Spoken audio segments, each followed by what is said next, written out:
ಎಲ್ಲಾ ಹಾನಿಯಿಂದ ಕೂದಲನ್ನು ರಕ್ಷಿಸುತ್ತೆ. ಬರೀ Amrut noni reach root premium hair oil. Valmiki ಅಭಿವೃದ್ಧಿ ನಿಗಮದ ಅಧೀಕ್ಷಕ ಚಂದ್ರಶೇಖರ್ ಆತ್ಮಹತ್ಯೆ ಪ್ರಕರಣ ದಿನದಿಂದ ದಿನಕ್ಕೆ ಒಂದೊಂದು ತಿರುವು ಪಡ್ಕೊಳ್ತಿರುವಂಥದ್ದು. ಇದೀಗ ಏನು 87 ಕೋಟಿ ಹಗರಣಕ್ಕೆ ಸಚಿವರ ತಲೆದಂಡ ಕೂಡ ಆಗಿರುವಂಥದ್ದು. ಖುದ್ದು ನಾಗೇಂದ್ರ ಅವರು ಇನ್ನೇನು ಕೆಲವೇ ಕ್ಷಣಗಳಲ್ಲಿ ರಾಜೀನಾಮೆಗೆ ಕೂಡ ಮುಂದಾಗಿರುವಂಥದ್ದು. ಹಾಗಾದರೆ ಅವರ ಕುಟುಂಬಸ್ಥರು ಏನು ಹೇಳ್ತಾರೆ ಅವ್ರನ್ನ ಕೇಳೋಣ. ಮೇಡಮ್, ಈಗ ಹೇಳಿ ಮೇಡಮ್, ಸಾಕಷ್ಟು ದಿನದಿಂದ ಕೂಡ ಏನು ಒಂದು ಆತ್ಮಹತ್ಯೆ ಸಾಕಷ್ಟು ಪ್ರಕರಣ ತಿರುವು ಪಡ್ಕೊಳ್ತು. CID ಅಧಿಕಾರಿಗಳು ಬಂದರು, ಮತ್ತು ನೆಕ್ಸ್ಟ್ SIT ಅಧಿಕಾರಿಗಳು ಬಂದರು. ಇದೀಗ ಸಚಿವರು ಕೂಡ ಖುದ್ದು ರಾಜೀನಾಮೆಗೆ ಮುಂದಾಗ್ತಿರುವಂಥದ್ದು. ಮೇಡಮ್, ಏನು ಹೇಳ್ತೀರಾ ಮೇಡಮ್ ಇದ್ರ ಬಗ್ಗೆ? ಸರ್, ನಾನು ಅವತ್ತಿಂದನೂ ಅದನ್ನೇ ಹೇಳ್ತಾ ಇರೋದು ಸರ್. ತಪ್ಪಿತಸ್ಥರು ಯಾರೇ ಇದ್ರೂ ಶಿಕ್ಷೆ ಆಗಬೇಕು, ಹೆಚ್ಚಿನ ತನಿಖೆನೂ ಆಗಬೇಕು, ಶಿಕ್ಷೆ ಆಗಬೇಕು ಅಂತಲೇ ಕೇಳ್ಕೊತಾ ಇರೋದು. ಮತ್ತು ನಮ್ಮ ಮನೆಯವ್ರ ಸಾವಿಗೂ ನ್ಯಾಯ ಬೇಕು ಅಂತ ನಾನು ಕೇಳ್ಕೊತಾ ಇದ್ದೀನಿ ಸರ್. ಇಷ್ಟೇ ನಾನು ಅವತ್ತಿಂದನೂ ಕೇಳ್ಕೊತಾ ಇರೋದು ಸರ್, ಬೇರೆ ಏನಿಲ್ಲ. ಅಂದರೆ ಈಗ ಏನು ವಾಲ್ಮೀಕಿ ಅಭಿವೃದ್ಧಿ ನಿಗಮದ ಏನು MD ಆಗಿರ್ಬೋದು, ಮತ್ತು ಅಲ್ಲಿ ಕೆಲಸ ಮಾಡ್ತಿದ್ದಂಥ ಮತ್ತೊಬ್ಬರ ಮೇಲೂ ಕೂಡ FIR ಆಗಿರುವಂಥದ್ದು, ಜೊತೆಗೆ ಸಚಿವರ ಆಪ್ತರು ಕೂಡ ಈಗಾಗಲೇ ಅರೆಸ್ಟ್ ಆಗಿರುವಂಥದ್ದು, ಇವರಿಬ್ಬರು ಕೂಡ ಅರೆಸ್ಟ್ ಆಗಿರುವಂಥದ್ದು, ಒಂದಷ್ಟು ಜನ ಈಗಾಗಲೇ ಅರೆಸ್ಟ್ ಆಗಿದ್ದಾರೆ. ಅಂದರೆ ಏನು ಹೇಳ್ತೀರಾ ಮೇಡಮ್? ಅಂದರೆ ತನಿಖೆ ಕೂಡ 4-5 ಜನ ಈಗಾಗಲೇ ಅರೆಸ್ಟ್ ಆಗಿದ್ದಾರೆ. ಜೊತೆಗೆ ಬ್ಯಾಂಕ್ ಅಧಿಕಾರಿಗಳು ಕೂಡ CBI ತನಿಖೆ ಆಗಬೇಕು ಅಂತ ಪತ್ರ ಕೂಡ ಬರೆದಿರುವಂಥದ್ದು, CBI ತನಿಖೆ ಆಗುವಂಥ ಸಾಧ್ಯತೆ ಕೂಡ ಇರುವಂಥದ್ದು. ಅದೇ ಸರ್, CBI ತನಿಖೆನೂ ಆಗಬೇಕು, SIT ತನಿಖೆನೂ ಆಗ್ತಾಯಿದೆ. ನಾನು ಹೇಳ್ತಿರೋದು ಇದಾದರೂ ಸರಿ, ಈ SIT ತನಿಖೆ ಆದರೂ ಸರಿ, CBI ತನಿಖೆ ಆದರೂ ಸರಿ ಸರ್. ನಾವು ಹೇಳ್ತಾ ಇರೋದು ಒಳಗಡೆ ನಮ್ಮ ಮನೆಯವ್ರಿಗೆ ಏನು ಫ್ರೆಷರ್ ಹಾಕಿದ್ದಾರೆ ಅನ್ನೋದು ಒಂದು, ಬರೀ ಅಮೌಂಟಿಂದ ಒಂದೇ ಫ್ರೆಷರ್ ಹೊರಗಡೆ ಬರ್ತಾಯಿದೆ, ಬೇರೆ ಯಾವುದೇ ಫ್ರೆಷರ್ ಹೊರಗಡೆ ಬರ್ತಾಯಿಲ್ಲ.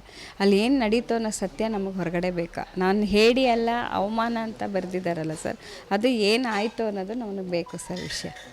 ಅದನ್ನೇ ನಾವು ಅವತ್ತಿನ ಮೀಡಿಯಾ ಮುಂದೆನೂ ನಾನು ಅದನ್ನೇ ಕೇಳ್ಕೊತಾ ಇರೋದು. ಸತ್ಯ ಹೊರಗಡೆ ಬರಬೇಕು, ಹೆಚ್ಚಿನ ತನಿಖೆನೂ ಆಗಬೇಕು, ನಮ್ಮ ಮನೆಯವ್ರ ಸಾವಿಗೆ ನ್ಯಾಯ ಸಿಗಬೇಕು ಅಂತ ಕೇಳ್ಕೊತಾ ಇದ್ದೀವಿ ಸರ್. ಮೊದಲ ದಿನದಿಂದ ಕೂಡ ವಿಸ್ತಾರ ನ್ಯೂಸ್ ಕೂಡ ಕೂಲಂಕುಷವಾಗಿ ಈ ಪ್ರಕರಣದ ಬಗ್ಗೆ ತನಿಖೆ, ಅಂದರೆ ದಿನನಿತ್ಯವೂ ಕೂಡ ಸುದ್ದಿ ಬಿತ್ತರ ಮಾಡ್ತಿರುವಂಥದ್ದು. ಈಗ ವಿಸ್ತಾರ ನ್ಯೂಸ್ ಕೂಡ ಅಂದರೆ ಈಗ ಸಚಿವರ ರಾಜೀನಾಮೆಗೂ ಕೂಡ ಒತ್ತಡ ಹಾಕಿತ್ತು. ವಿಸ್ತಾರ ನ್ಯೂಸ್ ಕೂಡ ಸವಿರವಾಗಿ ಸುದ್ದಿ ಕೂಡ ಬಿತ್ತರ ಮಾಡಿತ್ತು ಮೇಡಮ್. ಈಗ ವಿಸ್ತಾರ TVಯವರು ಕೂಡ ಇದರ ದಿನನಿತ್ಯ ಕೆಲಸ ಮಾಡ್ತಾಯಿದ್ರು. ಅದೇ ಸರ್, ಎಲ್ಲ ಮಾಧ್ಯಮದವರಿಗೂ ನಾನು ಧನ್ಯವಾದಗಳನ್ನ ಹೇಳ್ತಾ ಇದ್ದೀನಿ. ಯಾಕಂದರೆ ಸರ್ಕಾರದ ಇದಕ್ಕೆ ಸುದ್ದಿ ಮುಟ್ಟಿಸಿರೋದೇ ಮಾಧ್ಯಮದವರೇ ಸರ್. ಹಾಗಾಗಿ ಎಲ್ಲ ಮಾಧ್ಯಮದವರಿಗೂ ನಾನು ಧನ್ಯವಾದಗಳನ್ನ ತಿಳಿಸ್ತೇನೆ ಸರ್. ನನಗೆ ಮಾಧ್ಯಮದ ಮುಖಾಂತರ ಹೋದರೂ ಸರಿ, ಯಾರ ಮುಖಾಂತರ ಹೋದರೂ ಸರಿ, ನಮ್ಮ ಮನೆಯವ್ರ ಸಾವಿಗೆ ನ್ಯಾಯ ಬೇಕು ಅಂತ ಕೇಳ್ಕೊತಾ ಇದ್ದೀನಿ ಸರ್ ನಾನು. ಅಂದರೆ ಮೇಡಮ್, ಅವತ್ತಿಂದನೂ ಕೂಡ ಅಂದರೆ ನೀವು ಹೇಳ್ತಾ ಇದ್ದೀರಾ ನಮ್ಮ ಯಜಮಾನರು ಒತ್ತಡಕ್ಕೆ ಇತ್ತು. ಯಾವ ರೀತಿ ಒತ್ತಡ ಇತ್ತು? ಬರೀ ಹಣದ ಮಾತ್ರ ಹೊರಗೆ ಬರ್ತಾ ಇದೆ, ಅಂದರೆ ಬೇರೆ ಯಾವ ರೀತಿ ಒತ್ತಡ ಇತ್ತು ಅಂತ ಅನಿಸ್ತಾ ಇದೆ ಮೇಡಮ್? ಸರ್, ಅದೇ ಯಾವ ಥರ ಒತ್ತಡ ಅಂತಂದರೆ, ಈಗ ಹಣ ಇವರು ಏನೂ ಪಡೆದಿಲ್ಲ, ಇವರೇನು ₹1 ತೊಗೊಂಡಿಲ್ಲ. ಆಗಿರುವಾಗ ಯಾಕೆ ಸುಮ್ಮನೆ ನಮ್ಮ ಮನೆಯವ್ರ ಮೇಲೆ ಅಪರಾಧ ಹೊರಿಸಿ ಯಾಕೆ ಇಷ್ಟೊಂದು ಪ್ರೆಷರ್ ಹಾಕಬೇಕಾಗಿತ್ತು? ಏನಕ್ಕೆ ಆ ಥರ ಮಾಡಿದರು? ಈ ಸತ್ಯ ಹೊರಗಡೆ ಬರಬೇಕು. ಅವರು ಮೆನ್ಷನ್ ಮಾಡಿದ್ದಾರೆ ಲೆಟ್ರಲ್ಲಿ, ನಾನು ಹೇಳಿ ಅಲ್ಲ ಅವಮಾನ ಅಂತ ಹೇಳಿದ್ದಾರೆ. ಅದಕ್ಕೆ ನಮಗೆ ಅದ್ರ ಏನು ಸತ್ಯ ಅನ್ನೋದು ಹೊರಗಡೆ ಬರಬೇಕು ಸರ್. ಈಗ ನೊಂದವ್ರು ನಾವೇ ಸರ್, ನಾವೇ ಕೇಳಬೇಕಾಗಿರೋದು, ಬೇರೆ ಯಾರೂ ಬರಲ್ಲ. ಅಧಿಕಾರಿಗಳು ಯಾರು ಇವತ್ತಿರ್ತಾರೆ, ಅವ್ರಿಗೆ ಶಿಕ್ಷೆ ಆಗತ್ತೆ, ಆಮೇಲೆ ಹೊರಗಡೆ ಬರ್ತಾರೆ ಸರ್. ನನ್ನ ಜೀವನದಲ್ಲಿ ನಾನು ಮಾತ್ರವಲ್ಲ, ನನ್ನ ಕೂದಲು ಕೂಡ ಆಗಿರ್ಬೇಕು ಸ್ಟ್ರಾಂಗ್ ಅಂಡ್ ಸ್ಟೈಲಿಶ್. ಬರೀ Amrut noni reach root premium hair oil ನೊಂದಿಗೆ.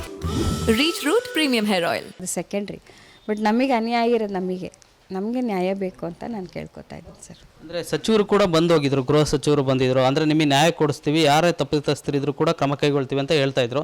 ಈಗ ಅಂದರೆ ಸರ್ಕಾರವೇ ಖುದ್ದು ಸಚಿವರು ರಾಜೀನಾಮೆ ಕೊಡಬೇಕು ಅಂತ ಸರ್ಕಾರವೂ ಕೂಡ ಕ್ರಮ ಕೈಗೊಂಡಿರುವಂಥ ಆ ರೀತಿ ಈಗ ನಾಗೇಂದ್ರ ಅವರು ಇನ್ನೇನು ಕೆಲವೇ ಕ್ಷಣಗಳಲ್ಲಿ ರಾಜೀನಾಮೆ ಕೂಡ ಕೊಡ್ತಾರೆ ಅಂತ, ಅಂದರೆ ಎಲ್ಲ ಒಂದು ಕಡೆ ಒಂದು ಸಮಾಧಾನ ಇದೆಯಾ? ಅಂದರೆ ಈಗ ಸಚಿವರು ರಾಜೀನಾಮೆ ಕೊಡ್ತಾ ಇರುವಂಥದ್ದು ಸರ್, ನಾನಿದು ರಾಜಕೀಯದ್ದು ನಾನು ಕೇಳ್ತಾ ಇಲ್ಲ ಸರ್. ನಾನು ಒಂದೇ ಪ್ರಶ್ನೆ ಅವತ್ತಿಂದ ಕೇಳ್ತಾ ಇರೋದು, ನಮಗೆ ನ್ಯಾಯ ಬೇಕು.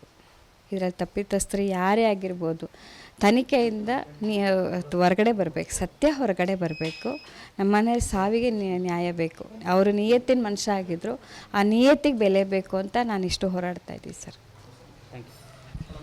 ಇದಿಷ್ಟು ಮೃತ ಚಂದ್ರಶೇಖರ್ ಅವರ ಪತ್ನಿ ಕವಿತಾ ಅವರ ಮಾತಾಗಿರುವಂಥದ್ದು. ನಿಜಕ್ಕೂ ನಾವು ಯಾರ ರಾಜೀನಾಮೆ ಕೂಡ ಬಯಸುವುದಿಲ್ಲ, ಆದರೆ ನಮಗೆ ಸತ್ಯಾಸತ್ಯತೆ ಹೊರಬರಬೇಕು, ನನ್ನ ಗಂಡನ ಸಾವಿಗೆ ಸೂಕ್ತ ನ್ಯಾಯ ಸಿಗಬೇಕನ್ನೋ ಒಂದು ಮಾತು ಕೂಡ ಕವಿತಾ ಅವರು ಹೇಳ್ತಿರುವಂಥದ್ದು. ಕ್ಯಾಮರಾ ಪರ್ಸನ್ ಸವನ್ ಜೊತೆ ವೀರೇಶ್ ಹೊಸೂರು, ವಿಸ್ತಾರ ನ್ಯೂಸ್, ಶಿವಮೊಗ್ಗ. ಅನುಕ್ಷಣದ ಸುದ್ದಿಗಳಿಗಾಗಿ ವಿಸ್ತಾರ ನ್ಯೂಸ್ ಯೂಟ್ಯೂಬ್ ಚಾನೆಲ್ ಸಬ್ಸ್ಕ್ರೈಬ್ ಮಾಡಿ. ಹೊಸ ಸುದ್ದಿಗಳ ನೋಟಿಫಿಕೇಶನ್ಗಾಗಿ ಬೆಲ್ ಐಕಾನ್ ಕ್ಲಿಕ್ ಮಾಡಿ.